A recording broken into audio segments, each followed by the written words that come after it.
বাংলাদেশ ছেড়ে চলে যাচ্ছি একেবারে। এটাই শেষ যাত্রা, আর কখনোই হয়তো আসা হবে না।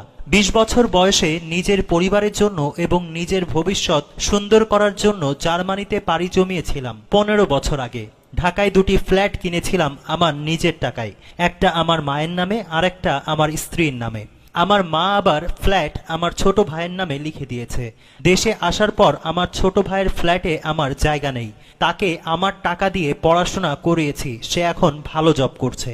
আর আমার স্ত্রী আমার কেনা টাকা দিয়ে ফ্ল্যাটে আমাকে ঢুকতে দেয়নি, আমাকে নিষিদ্ধ করেছে। সে আমাকে তালাক দিয়েছে বিনা কারণে। ঠিক বিনা কারণে বলা যাবে না, সে অন্য আরেকজনের সাথে সম্পর্কে জড়িয়েছে।